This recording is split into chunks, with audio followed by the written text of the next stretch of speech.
자, 여러분 반갑습니다. 오늘 사회복지행정론, 조직이론 가운데 역시 생산성과 관련되어진 인간관계 이론에 관한 얘기 우리 공부해 봅니다. 여러분, 인간관계 이론이라는 게 뭐냐면 앞에서 공부하셨던 고전 이론처럼 어떻게 하면 조직의 생산성을 높일 수 있을까, 거기에 초점을 둔 이론입니다.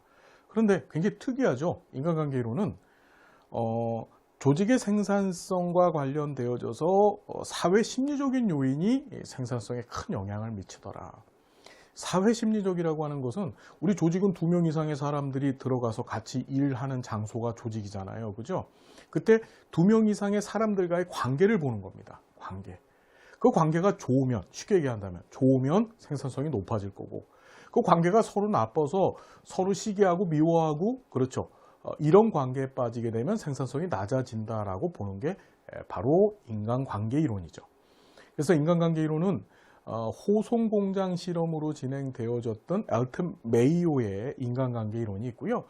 또 맥그리거라고 하는 사람이 만든 인간관계 이론, 그 다음에 룬드스테드가 얘기했던 제트 이론이라고 얘기하죠. 근데 각각이 조금씩 틀려요.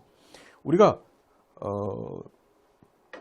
호송공장 실험을 진행했던 엘튼 메이오의 인간관계 이론은 수평적 인간관계 이론이라고 해서 조직 성원, 즉 조직의 직원들끼리의 인간관계가 좋으면 그것이 조직의 어떻게 생산성을 높인다고 보는 거예요.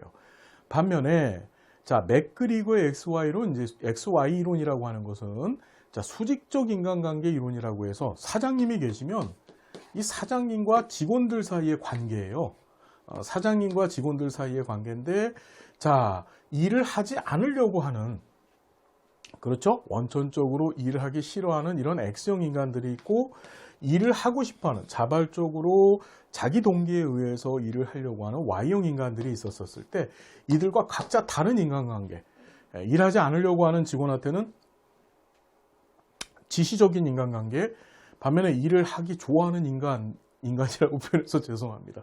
직원들하고는 어떤 지지적인 인간관계를 갖는 것이 좋다라고 본 거예요. 어려운 얘기 아니죠.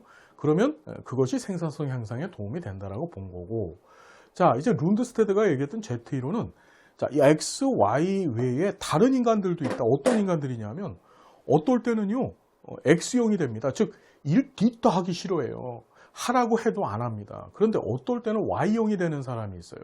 자기가 하고 싶은 일에 대해서만큼은 누가 시키지 않아도 미친 듯이 그 일에 집중하는 사람들이 있어요. 대표적인 게 학자들, 연구원들이 해당되죠. 밤을 새면서 어떻게 자기 연구에 몰입을 해요. 행복해하죠, 그걸. 월급 안 줘도 일합니다. 그런 사람들은. 이해가 되시나요? 그런 사람들한테는 방임적인 관계, 그걸 Z 이론이라고 얘기해요. 그런 식으로 인간관계를 맺는 방법이 이렇게 수평적 인간관계, 수직적 인간관계가 있고, 수직적 인간관계 안에서 다시 어떻게 맥그리거의 XY 이론, 룬드스테드의 Z 이론이 있다는 것까지만 여러분들 정리해 주시면 됩니다. 어려운 얘기 하나도 없습니다. 눈꼽만큼도 어려운 거 없고, 역시 이것도 어떻게 조직의 생산성과 관련되어진 이론 체계들이더라. 이렇게 정리합니다. 고생 많으셨고요. 열심히 공부해 주십시오. 우리 교재만 믿고 함께 해주시면 좋은 결과 있을 겁니다. 감사드리고 다음 시간 행복한 모습으로 만나 뵙겠습니다. 고맙습니다.